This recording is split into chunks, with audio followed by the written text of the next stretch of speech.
Now, as we head into the spring, I'm going to be trying to ride my bike as much as possible. These days, with fuel pricing going through the roof, it's the perfect time to ditch the car, save some money on gas, reduce congestion, get some exercise, and save the environment at the same time. So we're going to need to pimp out our bike for the riding season, and there's no better place to do so than with Temu. I've been using many of their products over the past couple of years, and I do have to say the product line has become more extensive, and the pricing is the most competitive online, thanks to things like factory idle avoidance and some of Temu's aggressive marketing strategies. Now, we are partnered up with Temu to bring you this video, but all the products that we're going to be talking about in this video, I genuinely think are going to make your biking experience safer, more optimized, and certainly more fun. And if you want a $20 coupon code, you simply download the Temu app in the description down below, or go onto the website and type in KCV5874 into the search bar to get your free $20 coupon.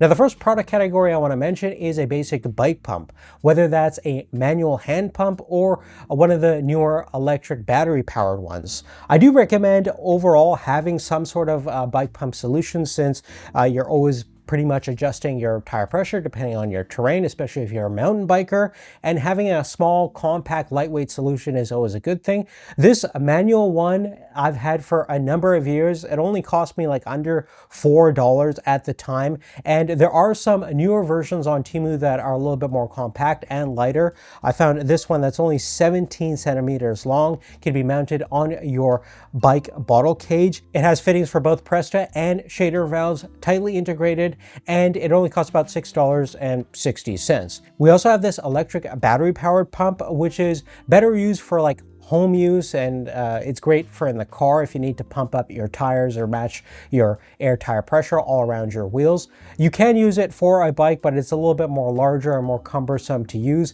I'd probably recommend some sort of CO2 canister or a manual pump when you're actually on the road, mobile on your bike. Now, moving forward, something that I'm buying all the time is inner tubes. Most of my tires are not tubeless, so I'm always needing more and more. And if you want the most competitively priced tubes, you can find these Schrader style tubes for 27, 26, or 29-inch tires for under $5 to $6. Super competitive price. That's cheaper than anything I can find locally. And if you want some Presta style fittings, you could also get a set of 2 for around $20 as well. Now, next, you're going to need some sort of multi-tool kit. I found this 9-in-1 kit from West Biking, which is a common kind of Chinese-oriented bike brand that you're going to find on AliExpress and Temu, and they actually make some pretty decent quality stuff.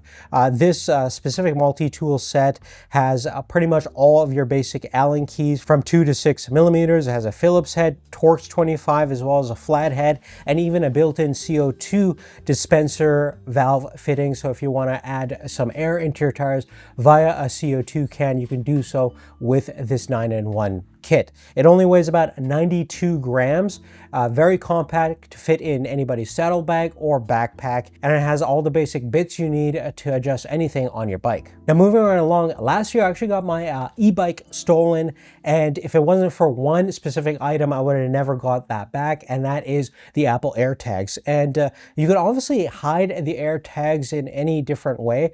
At the time, I just duct taped it underneath the seat, and I was actually stealthy enough to be inconspicuous, and I actually found the bike later through that means, which I'm super thankful for. So an AirTag is an absolute must, and you want to mount the AirTag in a way that is obviously not obvious, so not in plain sight, and still have access to it if needed to change the battery, as well as to get a good signal, so you can actually use the AirTag to initiate the internal speaker or its location tracking capabilities. Now, I found 2 great options for mounting an AirTag. One is an under seat mount, basically a case that houses 2 rail mounting positions that go through the seat rails, so you can mount it directly underneath your seat. It is weather sealed, but not so tight that you can't get access to it. It is a little bit of a nuisance getting access to the AirTag to change out the battery, but it is a great spot to hide your AirTag, and it pretty much doesn't even look like there's a specific AirTag in there unless you know what you're looking for.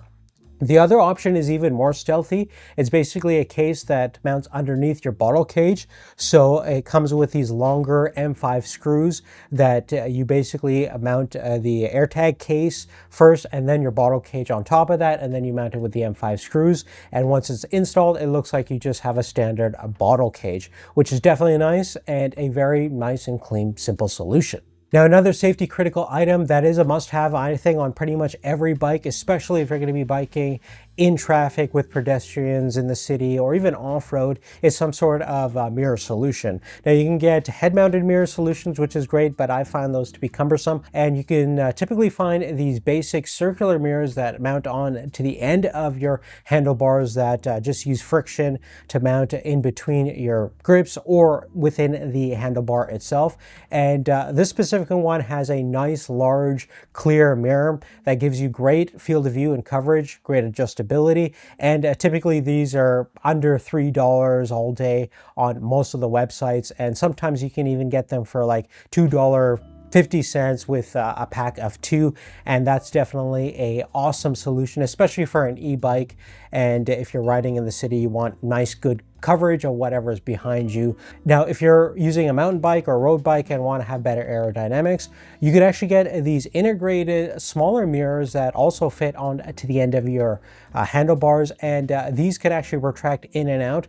They're a smaller mirrors, so they don't give you the largest coverage, but still better than nothing. And the best thing about them is that they're still fully adjustable, and you can put them inside back into the handlebars, and it looks like you don't even have a mirror. So very sleek and minimalistic design. And the price point of these are super aggressive as well, typically around $6 for a set of 2 on Temu. Now, another safety critical item has to be some sort of bell.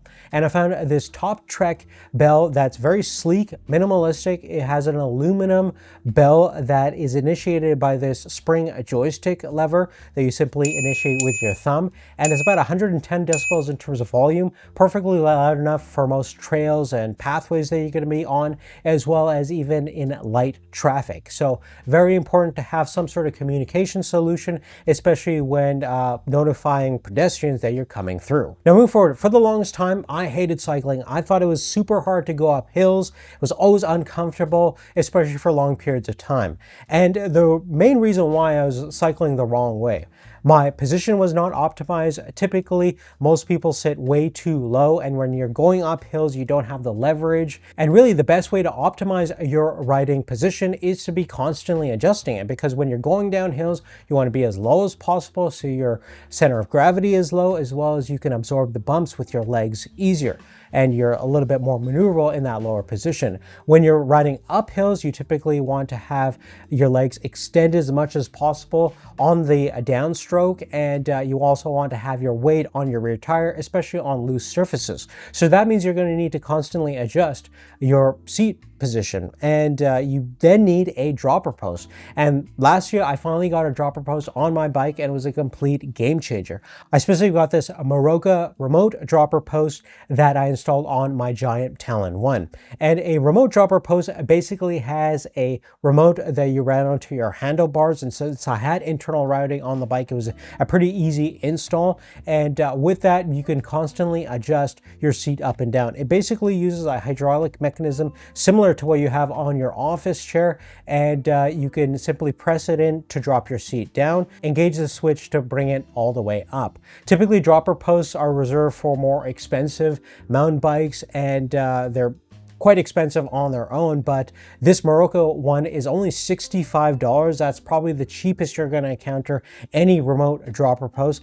The quality is great. I've been using it for more than a year, and it hasn't let me down in any way, shape, or form. There is another even cheaper solution that I installed recently on my Norco e-bike, which is an older bike. It doesn't have internal routing for a dropper post, and this was an awesome drop-in solution. Basically installed just like any other seat post, has everything integrated inside, and you simply have to get adjusted to releasing that lever back and forth when you're actually riding the bike. But once you get used to that, it's not that big of a deal, and you can adjust your riding position on the fly. Now, both these dropper posts come in different diameter sizes from 27.2 to 31.6 and 100 and 125 millimeter extension length.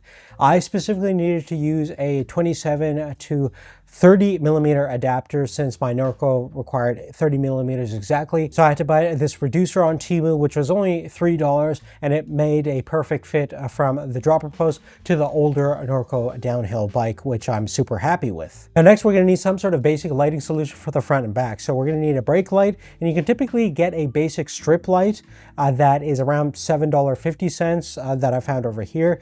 Basically turns on and off manually and has a couple of illumination options, is battery powered and can be recharged through USB-C, can be mounted with a friction mount or under seat mount as well. So very simple and easy brake light solution. Now the brake light that I would personally recommend is one that has brake sensing capabilities, which has a built-in accelerometer.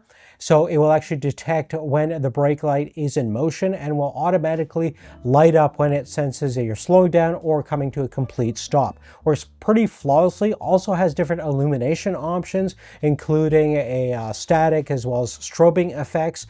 And what's really cool is this has a built-in auto on and off. So when the bike isn't in motion and the light isn't in motion, it will actually turn off after a given set delay time, and it will actually turn back on once it detects motion. So you don't actually need to manually turn it on and off, which is a really nice quality of life feature. You can also mount this with a friction tube style mount or underneath your seat, like what we did on our MEROCA e-bike. As far as lighting up the front, there's dedicated headlights that you can buy, but one of my favorite solutions is actually buying these head-mounted LED lights, which typically come with a mounting plate that has a strap that you can mount onto your head, but you can mount this plate using some zip ties to the front of your stem on your handlebars or anywhere at the front of your bike. And since it's removable, you can easily take out the light and have it to replace or charge with. These LED lights themselves have two lighting solutions. One is a smaller spotlight.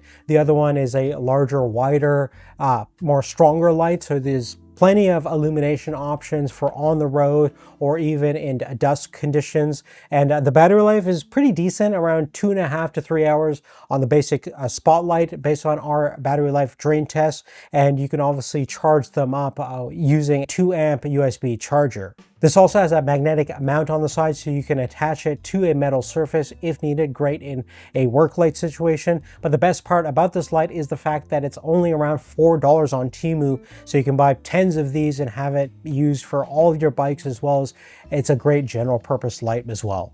Now, those are the most important and crucial items that I have encountered on Temu, but there's plenty of other non-essential items that I've been pretty happy with. I've bought pedals, grips, different styles of biking tools such as spoke keys. There's a massive catalog of biking specific parts on the site, and I would highly recommend browsing it if you're looking for something specific, and obviously use our coupon code for a free $20 off. Now, if you haven't done so, please make sure to like and subscribe, and let me know if you guys are gonna finally get into biking, if you are into biking and have used any of the products that we've listed in this video. You'll find everything in the description down below. I do want to thank Temu for sponsoring our channel and making this video possible. And I want to thank you guys for even watching and supporting our content. We'll see you real soon in the next one, and take care. Bye-bye.